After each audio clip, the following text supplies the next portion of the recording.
Bonjour à tous, c'est Maxime de la chaîne Autodomo. Alors aujourd'hui, je vais vous présenter cette nouvelle caméra de la marque Sonoff. Il s'agit de la Cam Slim deuxième génération. Donc à travers cette vidéo, on va faire un tour de boîte, un déballage. On fera l'installation ensemble, on verra un petit peu également les différentes caractéristiques à travers la vidéo et le test. Et puis on terminera par une petite conclusion. Mais avant toute chose, si vous n'êtes pas abonné à la chaîne, je vous invite à le faire tout de suite. On va passer donc au tour de boîte. Donc tout en haut, on peut donc retrouver la marque Sonoff, le modèle. Donc c'est bien la Cam Slim Gen 2, donc deuxième génération. On peut voir que c'est avec eWeLink. Donc on va retrouver bien évidemment une photo de la caméra, qu'elle fonctionne sur Wi-Fi, qu'elle est compatible Google Home et Alexa, qu'elle dispose d'un mode de vie privée et de détection des humains. Sur le côté, on va donc retrouver également donc que ça fonctionne bien avec eWeLink, que c'est disponible sur Google Play et sur l'App Store. De l'autre côté, c'est là où on va retrouver donc toutes les caractéristiques. Donc ça, c'est assez intéressant. Donc on voit que c'est du Full HD donc en 1080p, qu'on peut mettre des alertes et également une sirène, que le son étant bidirectionnel, que ça fait détection de mouvement, la vision de nuit en infrarouge, le mode de vie privée, qu'on peut également disposer d'un stockage sur le cloud et que ça prend en charge le protocole RTSP. Sur ce côté-ci, on va donc retrouver différentes petites choses, notamment des petits exemples pour faire des scènes. On va passer maintenant au déballage. Donc tout simplement, on soulève ici. On peut déjà voir la caméra, donc on va la prendre tout de suite, c'est ce qui va surtout nous intéresser. Bien évidemment, on fera le tour de tout ça après. Donc on peut voir déjà, elle est quand même toute petite. Elle est un petit peu épaisse pour une slim, je la trouve un petit peu épaisse. Il y a le support avec qui vous voyez, on peut vraiment bien le remonter comme ceci. C'est pas mal pour être bien au mur, c'est pas mal. Alors donc au niveau de la caméra, on peut voir. Ici, on a le bouton reset. Ici, l'alimentation, donc c'est en USB-C. Ici, donc j'ai le petit QR code que je vous cache, bien évidemment. Et l'endroit pour mettre la carte SD. Et ici, haut-parleur. On va retrouver également dans la boîte, bien évidemment, la notice. Et il y a une partie en français, comme d'habitude avec Sonoff. Ici... si j'arrive à le sortir, un petit gabarit de perçage, donc ça c'est sympa, et en plus il est autocollant, ouais, donc ça c'est sympa aussi, en plus qu'il soit autocollant, c'est assez pratique. Ici on va donc avoir, à mon avis, le câble d'alimentation.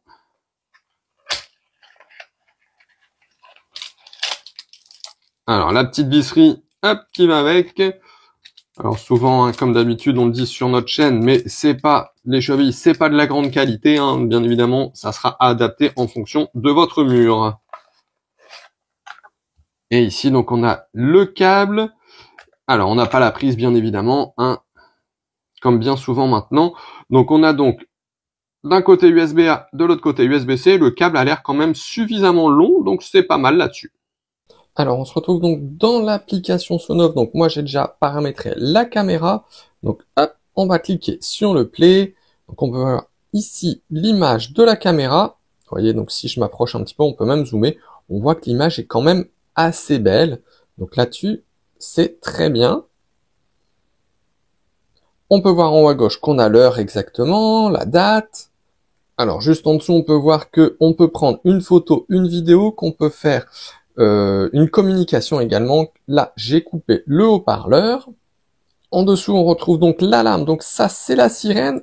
On va faire un petit test. Je vais également me rapprocher de la caméra pour que vous puissiez bien entendre.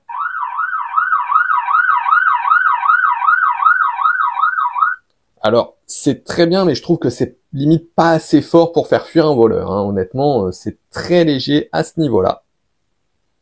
On a les albums. Donc là, moi, j'ai mis l'enregistrement Outload. Sinon, j'ai une carte SD également dedans parce que je voulais tester un petit peu les différentes choses. Donc, on peut voir que ça a bien détecté les personnes, puisque oui, on peut détecter les êtres humains avec. On a également le service, donc là c'est si voilà vous voulez prendre l'abonnement ou vous voulez vous désabonner. On a également le playback. Alors là c'est un petit peu étrange quand même. Bon là c'est en train de rechercher, hein. Mais ça ne fonctionne pas avec le cloud. Ça fonctionne uniquement avec la carte SD, donc c'est un petit peu dommage. Donc là, ce qui est bien quand même, c'est qu'on peut venir sélectionner par exemple la détection de mouvement, la détection humaine ou les événements d'appareil. Donc ça, c'est assez intéressant puisque comme ça, on va pouvoir sélectionner vraiment ce que l'on recherche. On a justement donc les événements appareils. Donc hop, on va faire un petit tour dedans, voir un petit peu ce qu'il en est. Donc là, par exemple, ça vous permet de déclencher la vidéo lorsqu'un capteur de porte est ouvert, par exemple, ou lorsqu'un détecteur de mouvement est déclenché. Donc ça, c'est assez intéressant aussi. On a bien entendu, comme je vous disais, la détection de mouvement. Donc on peut détecter les mouvements ou les humains. On peut également sélectionner des zones. Donc, hop, vous voyez, on peut réduire la zone. Hop, vous voyez. Donc ça, c'est assez cool aussi. Moi, j'aime bien ce genre de choses où on peut vraiment paramétrer pas mal d'éléments dessus. Hop, donc moi non, hein. On peut bien évidemment mettre la sensibilité, donc faible, moyenne, élevée. On peut mettre, donc là c'est la durée, en fait c'est un petit peu une mauvaise traduction, hein. Hop, c'est vraiment si on veut mettre un programme dessus. Donc par exemple que la nuit ou le week-end si on est absent, des choses comme ça, ou lorsque l'on est au boulot. Les notifications push, hop, un petit retour en arrière, et bien évidemment le sleep, hein, donc hop, si on appuie dessus, et ben là, voilà, on ne voit plus rien, donc c'est le mode privé. Donc on va réactiver. Donc si on clique tout en haut à droite, on a donc les trois petits points. Donc là on va arriver sur les paramètres de l'appareil. Donc au niveau des informations de base, on a donc le nom de la caméra qu'on peut changer. Donc moi j'ai mis caméra Sonoff, mais on peut changer pour mettre ce que l'on souhaite, hein. On peut voir la version actuelle, donc moi c'est la dernière version, on peut voir le manuel d'utilisateur. On peut voir que ça fonctionne avec des plateformes tierces, donc ça c'est très intéressant. Donc notamment ça fonctionne avec Alexa et Google Home, mais aussi avec IFTTT.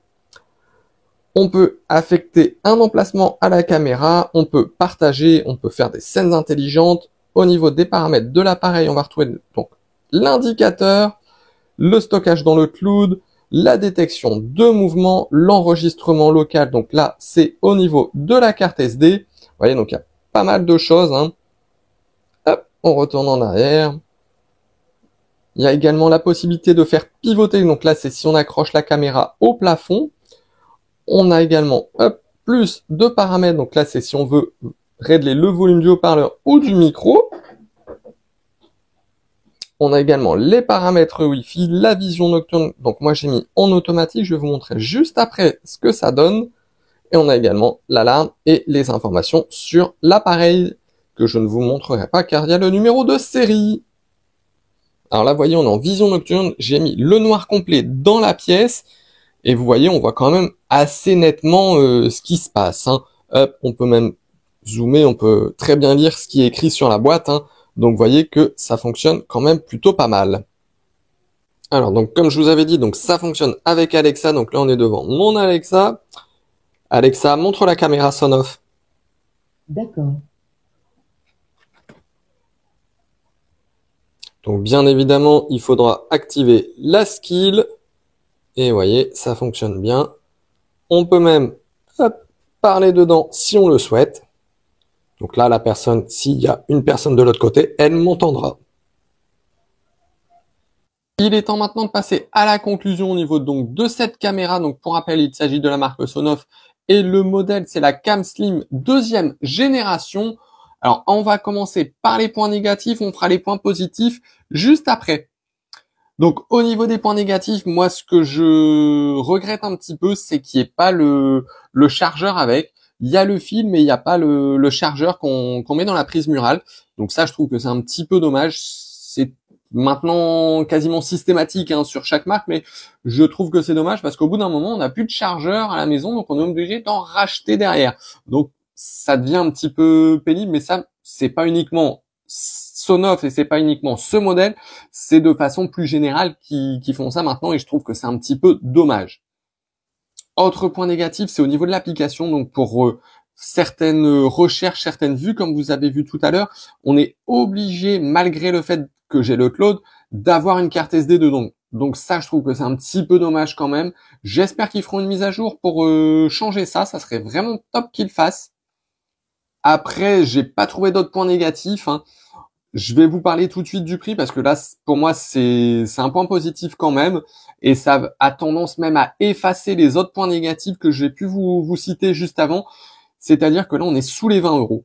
Donc, on est quand même relativement compétitif pour ce genre de caméra avec détection humaine, je le rappelle. Donc ça, c'est quand même le gros point positif aussi pour moi. Alors, j'ai essayé de le mettre plusieurs jours chez moi avec le chien qui passait devant. Ça l'a jamais détecté. Donc, je suis rassuré là-dessus. Mon chien n'a pas une tête d'humain. Non, mais plus sérieusement, ça fonctionne très bien. Moi, quand je passais devant, je recevais une notification. Donc, c'est très bien. À savoir, quand la télé est allumée et si la caméra voit la télé, là, je vais recevoir des notifications. Autre point positif, c'est que ça fonctionne également avec Google Home et avec Alexa. Et comme vous avez vu tout à l'heure, ça fonctionne vraiment très très bien. Et puis, pour moi, un des gros avantages, c'est vraiment qu'elle est toute petite, vous voyez, hein. Elle est vraiment toute petite, très discrète aussi. Donc, je trouve que c'est vraiment sympa ce genre de caméra. C'est un petit peu passe-partout. On peut presque la cacher un petit peu, hein. Bon, façon de parler, parce que c'est quand même un petit peu gros pour être caché, mais vous voyez, ça prend pas beaucoup de place, que ça soit accroché sur un mur ou posé sur une étagère, c'est vraiment très très discret, et puis le support, on peut vraiment l'orienter dans toutes les directions, donc pour moi, je suis quand même très satisfait de cette petite caméra-là.